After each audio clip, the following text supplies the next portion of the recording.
nek sinaune wis bener ngejawantah dadi guru sejati. Ya, terusno.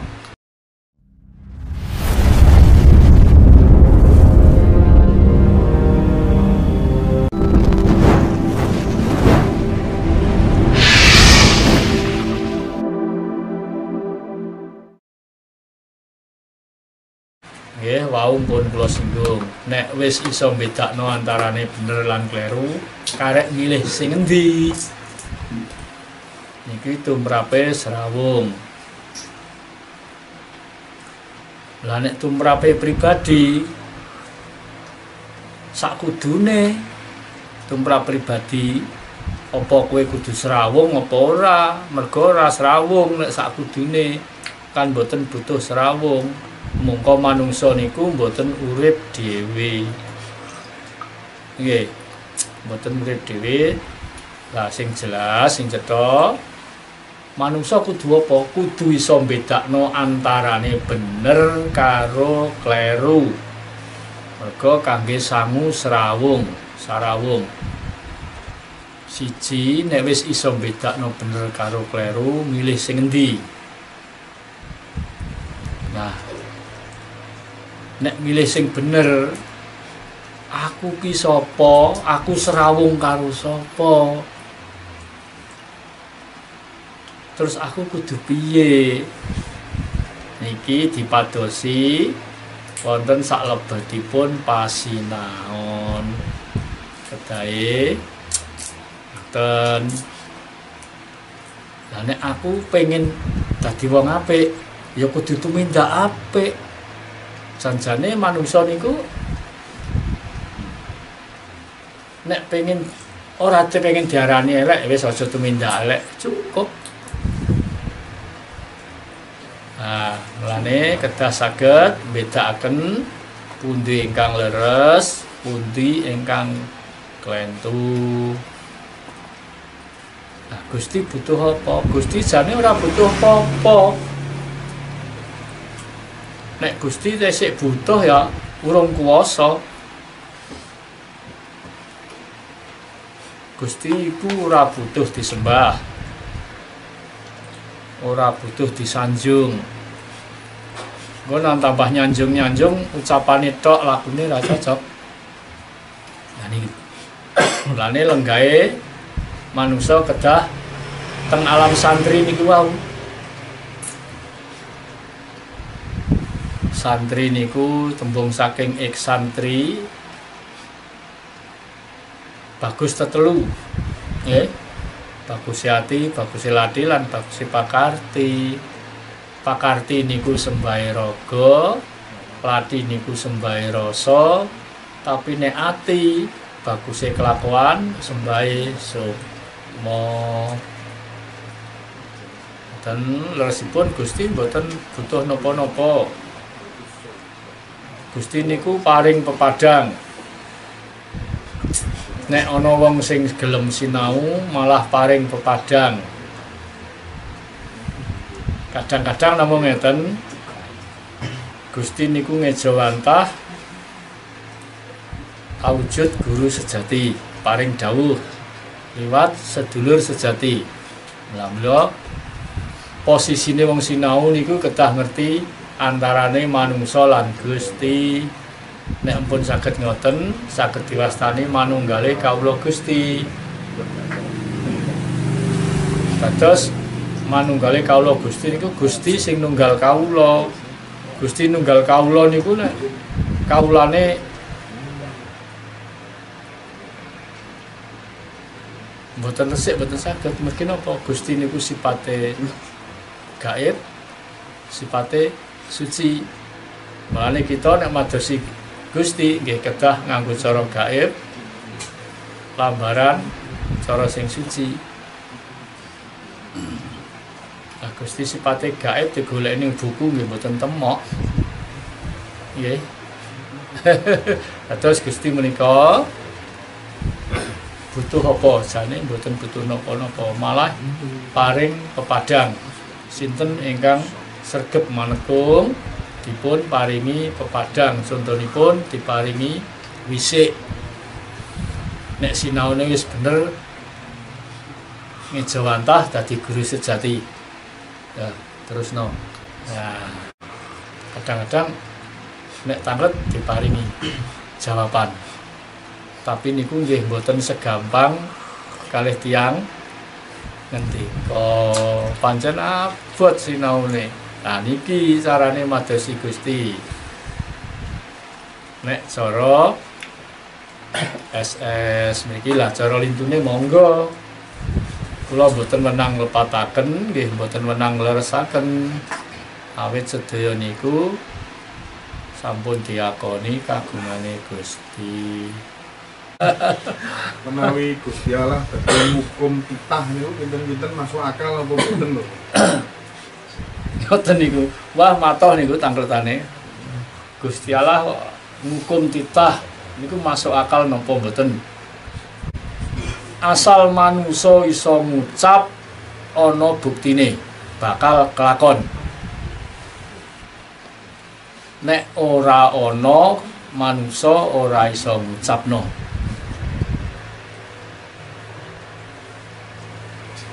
Gusti Allah bakal ngukum titahe.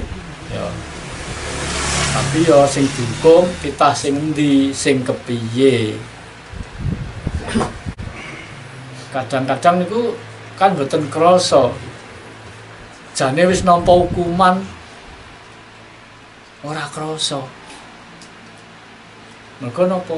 Jarang grayang dugi mriku. Paling-paling wonge, ah iya ya. Aku ki dosaku apa? Salahku apa? Aku kok kena ngene iki. Nah niki. Niki pun hukuman. Mboten kok bijing apa mboten. Gusti Allah niku adil kok. Besok kowe tak hukum ora usah besok. Nggih. Dadi nek dihukum niku kan termasuk neraka. Dadi neraka niku mboten usah sesuk. Sakniki nggih pun wonten hukumane karek ndelok kesalahane. Adil Gusti niku. Nek kesalahane enteng ya hukumane ya enteng. Lagi ngeten mawon contone. Aku kawit cilik sampai gede dadi wong melarat wae. Mengko cek games mangan apa-apa. Bareng saiki sugih wis ora cerdas apa-apa donyaku akeh. Donyane akeh ora iso mangan enak niku nggih hukuman. Terus dienggo apa? Wis ora cerdas daging kok saiki iso tuku daging. Nek biyen cek games mangan tuku wak grehe kangelan. Pamane ngoten niku. Niku nggih pun hukuman senasa ringan.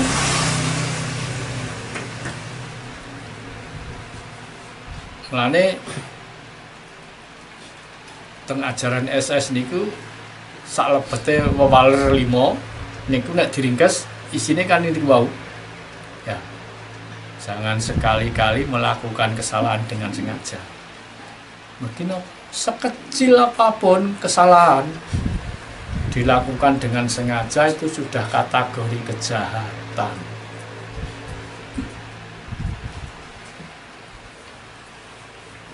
Sak cilik-cilike kesalahan dilakoni dijarak. Niku wis kejahatan. Lah nek wis nampa nek nglakoni kejahatan nek nampa hukuman ya aja ngersula to. Wong salahe dijarak. Jane lampun paring pituduh jangkep to. Tuladha niku pun kathah. Gusti mboten badhe nyiksa kawulane. Mbok bilih kawulane mboten nerak wewaleri gesang. Nah, nek diwangsuli malih nggih ngoten. Nggih pun leres sing liwat tiang-tiang niku ngendika nek lakonana perintahe tinggalen larangane. Singkirana larangane niku pun bener kok jane. Cuma wonge niki saged mujudaken apa mboten? Iso ngomong tok apa iso nglakoni?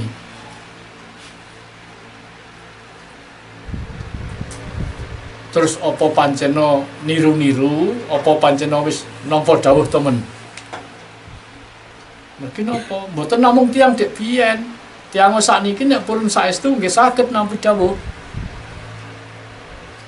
Asal saestu-estu ngene sinau. Lah nek sinau aras-arasen kok. Ora tau olah rasa pengin roh rasane rasa ya gak iso. Ora tau meneng kok kon menep to ya.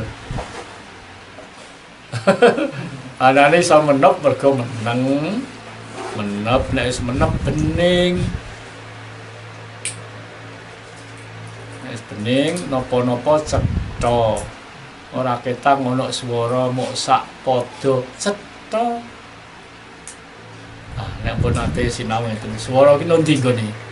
Nah niki mangke ngertose saking tataran belajar piyambak. Saking dirbuk mungkin. Lah sarasian itu hasilnya ngaten niku rembukan. Lah mungkin saged mawas diri. Oh nek aku ngono kae ngalami ngono kae dadine ngono. Aku dong meditasi atau dong semedi kok ana swara ngono kae. Nah. Kula mboten saged mastani pas. Tapi ingkang nate kula lampahi nek swara iku akeh nek iso ya ora usah dindel lah. Nek ana swara akeh mergo sing asli, sing murni, sing sejati Gusti ku nek paring dawuh ora akeh. Kayak satu kalimat cetha. Suarane halus tapi cetha. Rata-rata sinau jere kuwi swara ati. Bener. Mane wong Jawa ngarani Gusti baguse ati. Mau pun ngendikan sing kuwasa ki wis ning awakmu dhewe. Bener. Awak dhewe niki ora kedunungan daya panguwasane Gusti Kang Maha Kuwasa. Mboten saged ngeten. Mulane saged diarani sing kuwasa ki wis ning awakmu dhewe. Bener, tapi iku aja ditampa lawar. Ayo digoleki. Nek wis dunung Gusti iki ning awakmu dhewe. Nah, carane goleki terus pundi? Niki wong Jawa duwe tata cara ngeten iki. Ning awake dhewe ora iso goleki liya meneh. Kalih niki. Pengadilane Gusti, pengadilan yekti niku tegese kang sayekti, kang sejati. Wonten pinten pengadilan? Nggih. Nah. Wonten 3. Pengadilan Janaloka, pengadilan Indraloka, pengadilan Ariloka. Mergi jagat niku nggih 3 niku.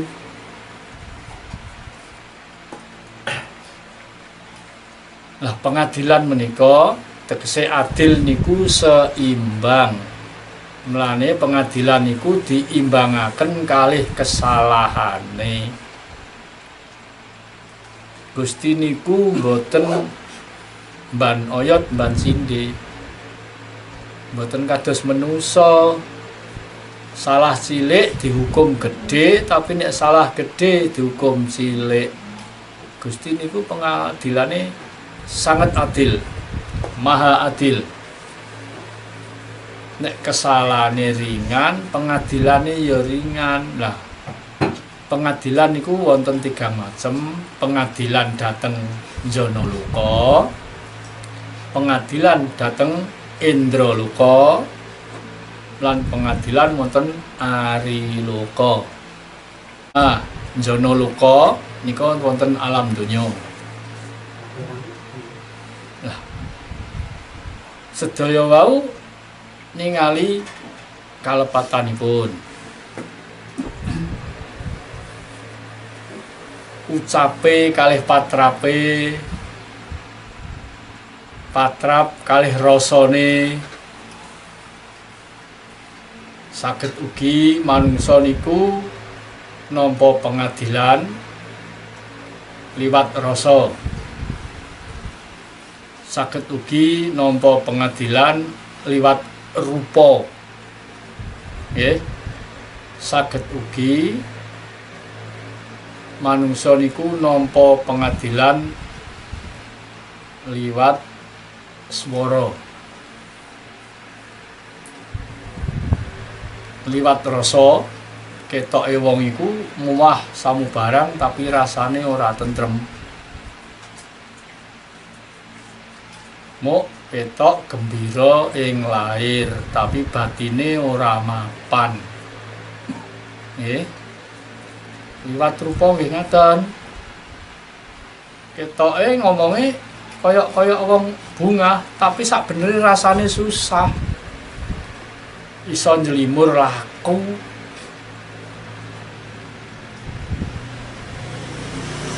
Napa malih rasa sing kawujud tetinggalan ya rasane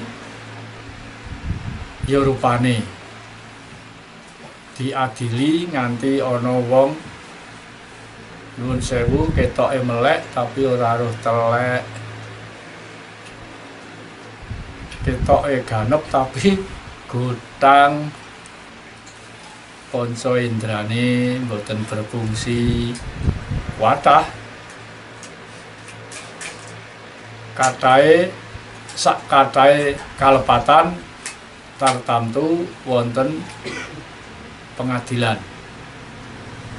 Katen kados tumrape manungsa nampa pengadilan niku kantun winengku ing gesangipun. Tapi pengadilan boten cekap benjang. Sak menika sampun wonten pengadilan teng Janaloka. Lah mangke teng Indraloka nggih ngaten, teng alam kasukman. Nah mongko Indraloka alam kasukman sing sipate sukma niku boten manusa tok sing kagungan sukma. Termasuk makhluk-makhluk limpu, jin, demit, kodam-kodam niku kan sipate sukma tanpa kadunungan raga. Niku teng alam Indraloka, teng alam kasukman. Niku nggih wonten pengadilan.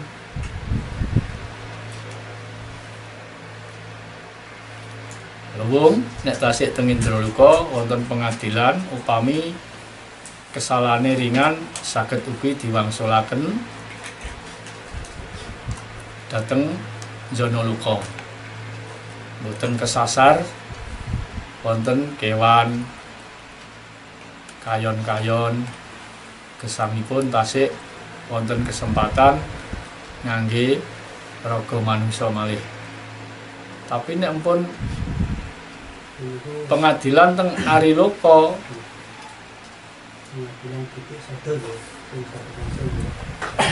nggih. Nek pengadilan teng Ariloka sing diarani pengadilan langgeng nggih mboten saged. Nek teng hukuman nggih langgeng. Dados boten wonten boten ngertos watesipun, ingkang ngertosi namung ingkang gadah wewenang ngadili. Lane nek saged kita direwangi belajar ngeten iki supados mboten nampa pengadilan. Dados adili Gusti niku kalih adili manungsa benten. Iku ibarate hukum niku nih namung kalih. Hukum manusia dan hukum Tuhan. Nek hukum manusia saged ditumbas ngangge arta, tapi nek hukum Tuhan boten saged. Nek moh dihukum aja nglakoni, aja nglanggar hukum. Bapak ngapunten. Nggih. Dasar saking spiritual menika lak kerelaan lan kesadaran. Nggih. Boten mawi paksaan.